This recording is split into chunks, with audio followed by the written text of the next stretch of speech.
Racikan Berita 1.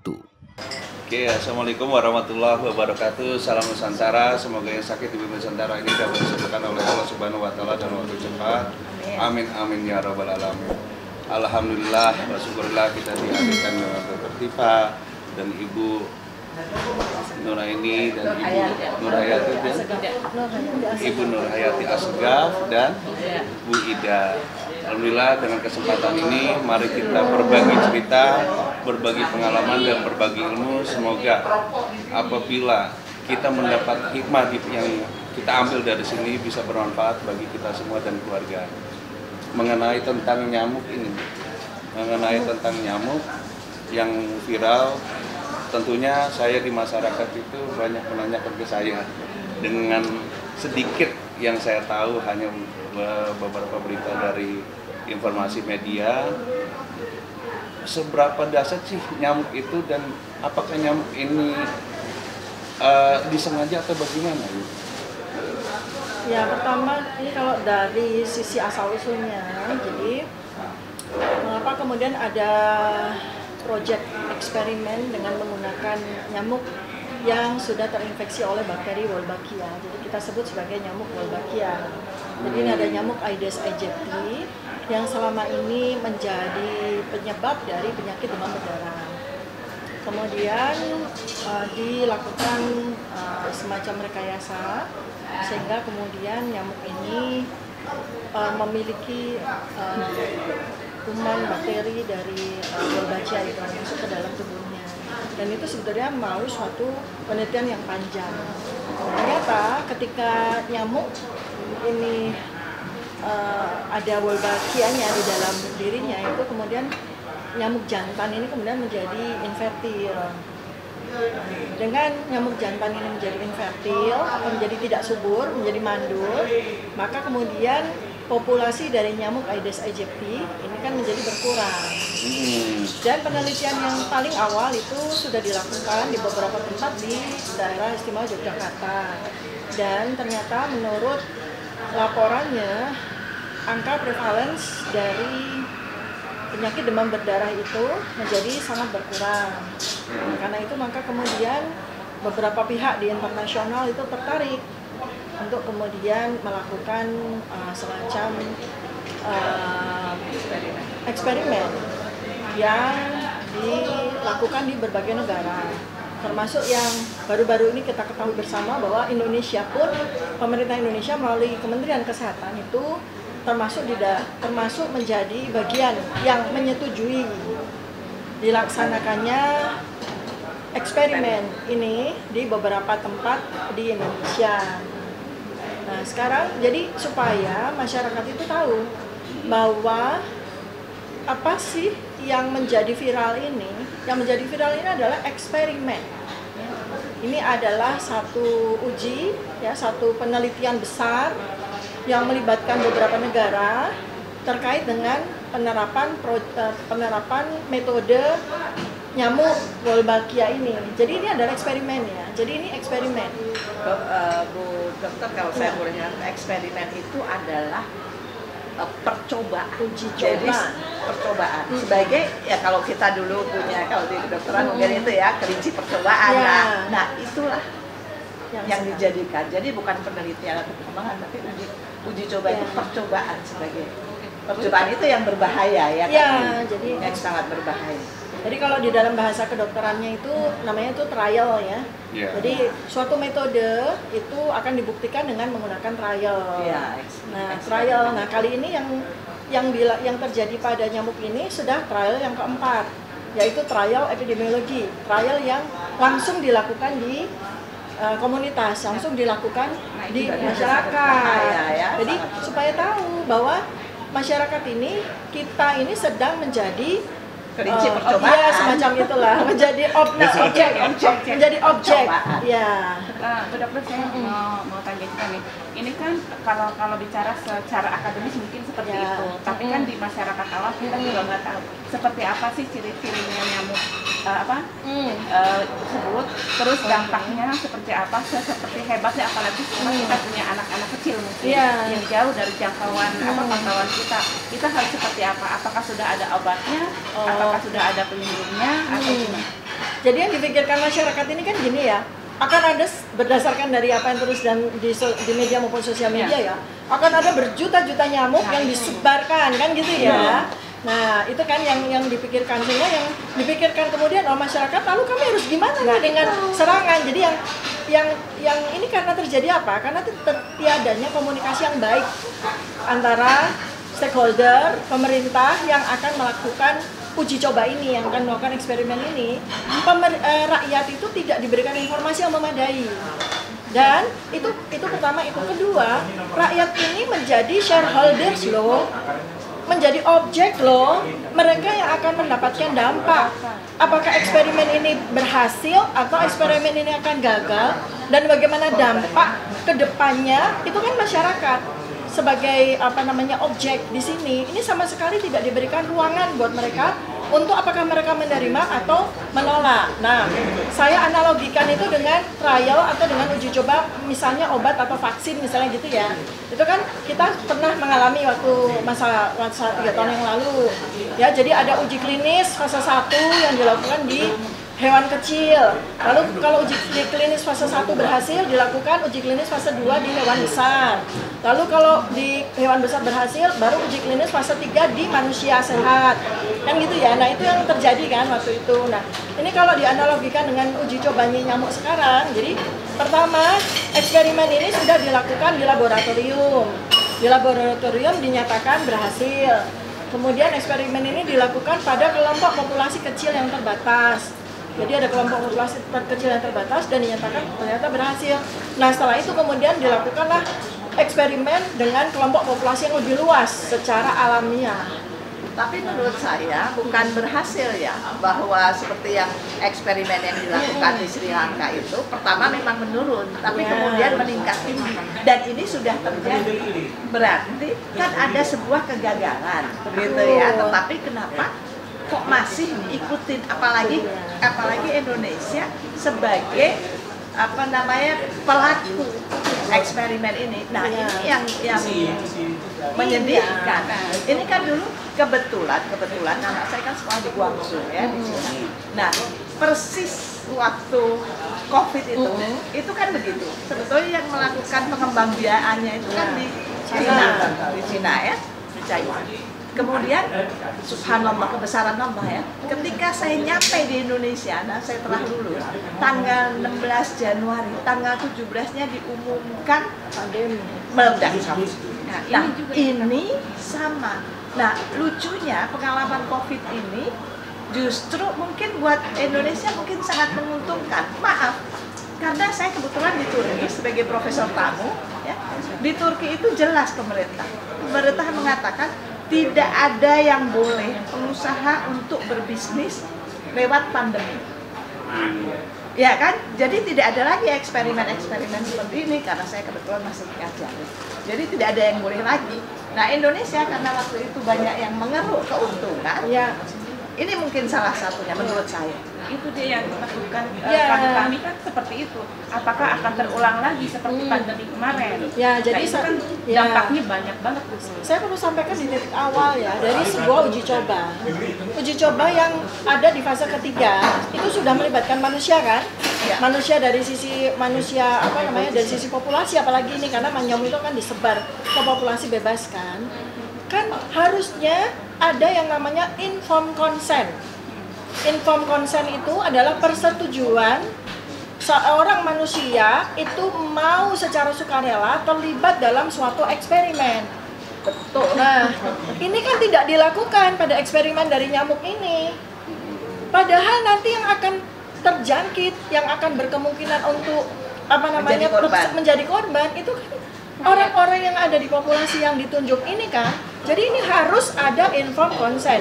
Jadi kalau tidak ada informed consent yang harus ditandatangani, disetujui oleh masyarakat di situ, eksperimen ini melanggar etika internasional, melanggar etika kesehatan. Mungkin Bu Dokter bisa menjelaskan di daerah mana bisa dibuka. Karena kan di daerah-daerah itu masyarakat telah memilih wakilnya, ya kan, tidak hanya wakil rakyat, tetapi juga memilih gubernurnya, wali kotanya, bupatinya. Mungkin bisa dibuka sehingga ini kan dalam rangka ini kan ada pemilu dan lain sebagainya. Mereka tahu apa yang sudah dilakukan oleh wakil-wakil rakyat. Dan apa yang juga mereka sudah bisa bicara kalau misalnya merugikan rakyat, merugikan warga, harusnya bisa menolak dong. Iya, saya sih kalau ini eksperimen atau uji coba kesehatan, itu saya tidak setuju bahwa pemangku daerah dalam hal ini gubernur, bupati, wali kota itu menjadi representasi dari orang yang berhak menandatangani informed consent. Itu nggak benar. Sebab ini kan beda antara ini adalah suatu eksperimen, suatu uji uji kesehatan, ya. Dan tidak boleh diwakili masing-masing. Benar. Tapi maksud saya kan yang harus mensosialisasikan ke masyarakat yang punya tanggung jawab lebih adalah kepala daerahnya, karena mereka yang berhubungan langsung dengan rakyatnya. Kalau ada apa-apa, dia dong yang paling bertanggung jawab sebagai pemimpin, sebagai leader. Itu harusnya ya gubernur ini. Kalau yang paling tinggi presiden, tapi kalau di bawah kan bupati. Bagaimana dengan kebijakan dari Kemenkes? Ya kan ini masalahnya kan kenapa Indonesia itu masuk menjadi salah satu dari negara yang terlibat di dalam eksperimen ini? Ya tentu saja Menteri Kesehatan yang tanda tangan kan atas izin mungkin dari presiden kan, sehingga kita Indonesia itu termasuk satu dari beberapa negara yang terlibat menjadi eksperimen dari nyamuk ini kan. Dan itu. Tapi ini masih bisa ditolak, saya dengar. Masih bisa ditolak sebelum tanggal 1 Desember. Ya. Jadi dengan kita berharap dengan banyaknya media untuk terus mengabarkan, menyuarakan ini, ya, sehingga ada penolakan. Kan ini kalau informasi dari pemerintah tidak diberikan, ya informasi dari masyarakat yang punya pengetahuan tentang ini menjadi kewajiban kita semua. Sosialisasi ya. Iya kan? Masalahnya ya di dalam satu uji coba obat maupun metode kesehatan seperti ini, ya kan? Itu kan selalu ada pihak yang diuntungkan nih. Itu dia. Ya, saya tadi bilang kan. Selalu ada pihak yang diuntungkan gitu loh. Jadi masyarakat pun juga harus tahu ini stakeholders dari eksperimen nyamuk Wolbachia ini siapa saja. Kan ternyata salah satunya ada perusahaan kan. Perusahaan yang terlibat, yang mereka yang memproduksi nyamuk bionik ini, nyamuk sintetik ini ya saya sebut. Nah, mereka yang memproduksinya kan secara massal, dan mereka lah yang kemudian bekerja sama dengan pemerintah negara yang mau terlibat di dalam eksperimen ini kan gitu. Nah, lalu kemudian ini ada 200 negara di seluruh dunia. Kenapa kita tidak secara cerdas kita menjadi negara yang memilih, oke, kita tunggu aja dulu eksperimennya berhasil. Kalau eksperimen udah berhasil, kami yang akan nomor 1 membeli nyamuk-nyamuk itu kan gitu ya. Kenapa kita malah, saya jadi negara uji coba saja loh. Padahal kita belum tahu dampaknya. Sekarang saya mau sampaikan, dampaknya apa? Gimana Bu? Mestinya sudah tahu, karena sudah ada eksperimennya kan. Sri Lanka sudah jadi eksperimen pertama. Kan kita tunggu aja dari beberapa negara tahu kan berarti kalau seperti itu tanggapannya berarti ada hidden agenda, bisa dikatakan seperti itu. Pastinya, karena kan setiap kita melakukan uji coba metode kesehatan atau obat itu kan selalu ada orang yang diuntungkan, pihak yang diuntungkan. Tadi saya bilang kan bahwa pada saat COVID misalnya, ya kan, terus semua berbisnis, semua berbisnis. Kan begitu. Terus kemudian gini, sekarang apa yang dilakukan oleh perusahaan tersebut dan pemerintah, stakeholders, seandainya terjadi risiko kesehatan bagi rakyat yang menjadi objek dari uji coba itu, apa yang dilakukan? Kalau mereka ternyata malah terinfeksi ya oleh kuman-kuman yang ada di dalam tubuh nyamuk bionik ini, ya kan? Karena di dalamnya juga ada, saya membaca dalam beberapa jurnal, ternyata di dalamnya juga ada beberapa genom dari organisme kan. Nah, genom-genom itu yang berkemungkinan juga nanti akan mendapatkan akan mengalami mutasi di dalam tubuh manusia. dan itu akan menghasilkan infeksi-infeksi yang benar-benar tidak bisa kita duga. Seharusnya ya, kalau tadi ada konsekuensi, kan ada efeknya, efek sampingnya. Seharusnya orang-orang yang menjadi objek itu diasuransikan. Nah, harusnya kan itu bisa tidak pemerintah mengasuransikan itu? Ya harus, seharusnya karena ini diumumkan misalnya di satu daerah, makanya saya minta Dokter Rita mengumumkan daerah mana supaya masyarakat juga tahu dari info ini, daerah mana yang sudah disebar itu harus diumumkan. Nah, di sana pemerintah daerah harus mengasuransikan semua rakyatnya, karena yang terkena dampak mereka tidak akan terkena biaya, justru ada asuransi kesehatan, asuransi kematian. Dampak paling tidak baik kan kematian, dan itu ahli warisnya harus berhak menerima. Itu kalau di negara-negara maju. Di negara-negara tidak maju pun di luar negeri itu sudah terjadi. Bukankah kita menjadi negara maju? Katanya kita Indonesia menjadi salah satu dari negara G20, berarti kan kita negara maju dong. Ya kan? Belum, masih berkembang. Bukan, artinya gini loh, kan kita bisa klaim ke pemerintah loh. Anda masuk sebagai negara G20, masa Anda nggak punya duit buat mengasuransikan rakyatnya? Kan gitu. Jadi, yang harus dituntut adalah asuransi. Iya. Jadi masyarakat harus dicerahkan dengan pemerintah daerah harus memberikan asuransi, makanya harus diumumkan daerah mana saja. Sebetulnya sih kalau di masyarakat sendiri kan tiba-tiba saja meledak ada berita seperti itu, ketakutan kembali kan, ketakutan akan seperti kejadian di COVID kemarin. Nah makanya itu sekarang agak terjadi lagi kegaduhan lagi gitu. Nah kegaduhan ini yang menyebabkan siapa? Harusnya kan bisa di cover oleh siapapun ya yang sebetulnya kan kita sudah tahu lah, ini kan sebetulnya yang menjadi penanggung jawab utama kan pemerintah gitu kan. Ya sudah, sekarang ini ada satu pihak yang mereka lah sebagai evidence pemberi evidence ya, pemberi bukti ilmiah atas klaim keberhasilan dari metode nyamuk Wolbachia ini ya kan. Itu kan yang digunakan oleh pemerintah sebagai dasar, sebagai legitimasi bahwa metode ini berhasil dan nanti akan kita lakukan. Dan ternyata itu sudah banyak yang nolak kan? Ternyata ketika beberapa negara, diantaranya ya beberapa negara kan seperti Singapura itu tadinya setuju dan kemudian ternyata terjadi peningkatan incidence dari akibat dari orang yang tergigit nyamuk, maka kemudian mereka melakukan penolakan. Begitu juga dengan beberapa negara yang sudah melaporkan bahwa ternyata begitu mereka mengikuti eksperimen ini, ternyata malah kasus insidens penyakit barunya menjadi meledak. Bahkan ada beberapa laporan bahkan terjangkit oleh Japanese encephalitis ya. Ada juga yang melaporkan bahwa ternyata terjadi filariasis. Nah, berarti kan memang ada beberapa peneliti yang juga sudah melaporkan dalam beberapa jurnal bahwa di dalam tubuh nyamuk Wolbachia ini ternyata tidak hanya dimuati oleh bakteri Wolbachia saja loh, tetapi ada beberapa struktur genom yang ada di dalam nyamuk tersebut. Nah, ini kan berkemungkinan seandainya kita kan tidak pernah bisa melakukan prediksi bagaimana nanti kalau nyamuk itu kemudian menggigit manusia dan kemudian mereka mentransmisikan larvanya ke dalam tubuh manusia sebagai siklus hidup dari nyamuk itu, lalu kemudian genom-genom dari organisme-organisme yang ada di dalamnya itu ternyata bermutasi masuk ke dalam tubuh manusia dan kemudian menginfeksi manusia itu. Nah, itu kan dampak-dampak seperti itu ya. Berikutnya lagi adalah environment impact. Ini yang bahaya. Kenapa? Environment impact adalah impact ekosistem, berubahnya ekosistem. Karena nyamuk itu sama dengan berbagai macam organisme itu kan membentuk rantai ekosistem. Siapa menjadi santapannya siapa dan sebagainya. Nah, keberadaan nyamuk itu sudah diatur oleh alam. Jumlahnya berapa juga sudah diatur oleh alam, ya kan? Nah, makanya ketika di dalam suatu ekosistem tersebut kemudian diberikan tambahan berjuta-juta nyamuk, apa yang terjadi di dalam keseimbangan ekosistem? Pasti akan terganggu kan?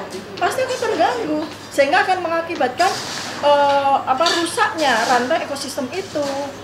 Nah, itu dan alam itu melakukan keseimbangan, hukum keseimbangannya sendiri. Kalau itu menurut saya, kalau itu tidak ada yang membantah ya, tidak ini itu aneh. Karena kan kita bicara mengenai climate change, kita mengamankan, ya kan, illegal logging dan sebagainya. Kalau ini, karena ini berasal dari ini dan juga ini peran aktif dari WHO. Ini yang sangat memprihatinkan. Sementara WHO itu bagian dari UN. Tadi Pak, jadi kita belajar tadi bab 1 lah ya, Bab 1 gambaran umum. Semoga masyarakat semua bisa menyimak mengenai tentang nyamuk itu adalah eksperimen kalau tidak salah. Yang kedua adalah tujuannya baik, mungkin ingin mengeradikasi nyamuk demam berdarah. Kan tujuannya kan itu melakukan eradikasi atau pemusnahan nyamuk demam berdarah dengan menggunakan metode nyamuk bionik yang namanya nyamuk Wolbachia ini. Pertanyaan saya adalah, adakah ya sepanjang peradaban manusia selama ribuan tahun ini, adakah virus ya atau bakteri atau organisme patogen itu mampu dieradikasi oleh teknologi apapun? Nggak ada jawabannya. Karena alam itu melakukan penyeimbangannya sendiri. Alam itu melakukan metodenya sendiri. Artinya gini Dr. Tifa, jadi setelah kita bicara tentang tujuannya baik untuk bagaimana demam berdarah itu bisa dimusnahkan, tentunya probabilitas terjadi. Betul. Bisa nambah parah penyakit di masyarakat atau nambah turun atau yang stagnan. Kita buktikan aja sebagai data kuantitatif bagaimana masyarakat kita mengadu apabila ini nambah banyak. Saya nggak setuju dengan eradikasi demam berdarah itu tidak dengan menimbulkan masalah. Eradikasi demam berdarah dengan mencegah. Kan demam berdarah kita tahu, mencegah itu tahu kan? Bagaimana kalau Bu Dokter tadi bicara mengenai ekosistem, ya mekanisme alam itu beda lagi. Nah, demam berdarah ini kan memang ada. Masyarakatnya harus diedukasi. Bagaimana? Bukan dengan menimbulkan masalah baru. Ini nggak benar. Jadi berbuat baik atau meraup keuntungan. Nah itu. Ada motif di balik niat baik tadi. Caranya eradikasi itu kan berbuat baik. Tapi eradikasi kalau saya nggak sepakat. Bukan orang bodoh, menarik diskusinya. Bukan orang bodoh. Sebelumnya project nggak pernah, kan saya bilang tadi tidak pernah ada selama ini ya itu eradikasi terhadap virus terhadap kuman itu berhasil, itu tidak pernah ada. Berarti izin dokter ibu semuanya. Jadi bagaimana kalau begini? Saya hanya bicara pribadi, pendapat pribadi, bicaranya adalah bagaimana kan caranya memusnahkan demam berdarah. Sekarang kita bicara punya sejarah kerajaan-kerajaan kita bagaimana mensolusikan tentang penyakit. Kenapa nggak disayembarain aja bagaimana mengatasi pengobatan kasus penyakit demam berdarah, bagaimana efektif dan efisien siapapun yang berani untuk itu. Sebetulnya ya, bagaimana turunnya insidence maupun prevalence demam berdarah di beberapa tempat yang menjadi klaim keberhasilan dari nyamuk Wolbachia. Ini saya mau sampaikan ya, bahwa penurunan dari incidence maupun prevalence demam berdarah di tempat tersebut itu multifaktorial, bukan hanya klaim bahwa ada penggunaan metode nyamuk Wolbachia ini. Nah, yang paling utama sebetulnya bagaimana penyakit infeksi itu bisa turun, itu nomor satu adalah bagaimana tubuh manusia itu memiliki kekuatan untuk bisa melawan dari kuman, virus, patogen apapun itu dengan ketahanan imunitasnya sendiri yang terbangun dari local wisdom, yang terbangun dari pola makan yang bagus, yang terbangun karena gizinya bagus, ya bukan subsidi. Ya.